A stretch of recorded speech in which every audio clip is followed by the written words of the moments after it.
ka pa? Sobra na, tama na. Pwede mo ba ako mag-donate ng mga gamot? Maganda yan. May maliit lang po sana ako sa inyong favor. Hilena Reyes, sana po pagbigyan niyo siya mag-take ng special exams. Ate, mataas na naman nagda si Baby Tommy. May mga rashes nga siya. Paano yun? Yan, may dengue si Baby Tommy. Dali mo na dito siya sa hospital. Dali! Doc! Doc!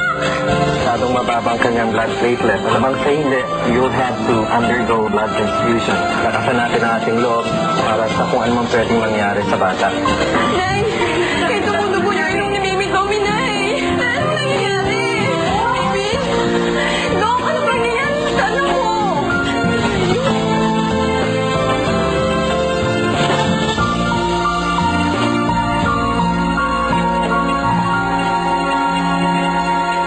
Kailangan na natin i-direct transfusion ng bata. Blood type AB. Sino sa inyo ang willing maging donor? So we can cross-match the blood. Ako, Dok. Magkaparehas kami ng blood type na ako po. Anyone else? Pwede po ba ako? Type A ka. Hindi ka mo pwede.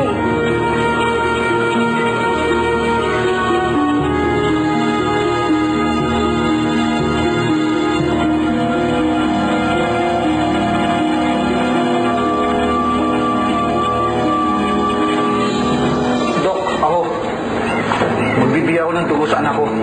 Magkapareho kami ng blood type. Daddy, are you sure? Baka naman hindi kaya ng katawan mo. Huwag pilitin ang sarili mo. Ma, anak ko ang nangangailangan ng dugo ko. Kakayanin ko to.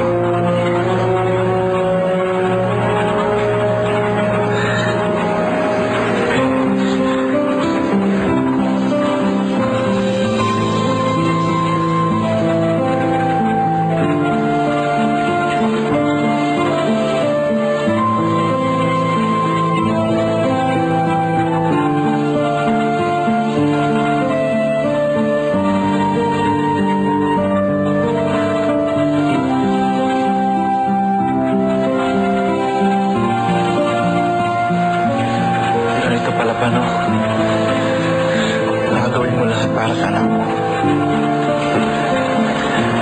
Ngayon alam mo na.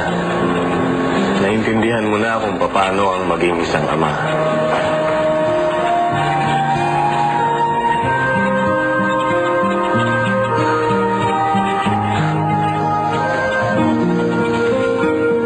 I'm proud of you, son.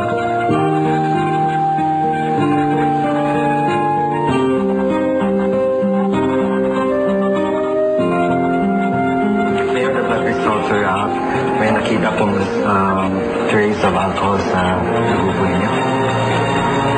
Galing kasi ako sa isang birthday ng konsyahan. Napainom ng kote. Okay, but I'm sorry to say that you cannot donate within the next 24 hours. And about your son, according to your records, you have a history of aplastic anemia. So we have to do further tests to make sure na walang platelet complications.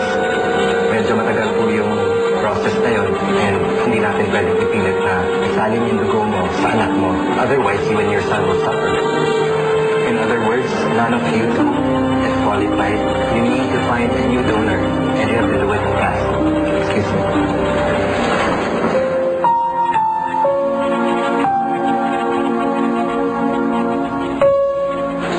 Diyos ko, pinagbigyan mo ako ng si Gabriel na nagkasakit ng bata siya. Humiling ako ng mahabang buhay para sa kanya.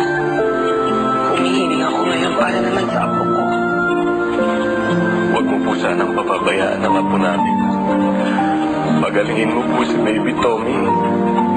Kahit kapalit nito ay dobling paglilingkod sa iyo at sa taong bayan. Yes ko. Kahit ano po ibibigay ko. Kahit buhay at dugo ko. Gumaling lang po ang anak ko.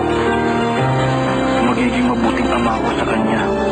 Magpapakabait ako sa mami niya. Hindi ko na po siya aawayin. Hindi ko na pababayaan ng mag-ina ko.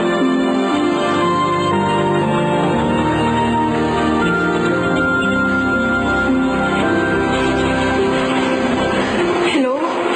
Jojo? Hindi ang iyong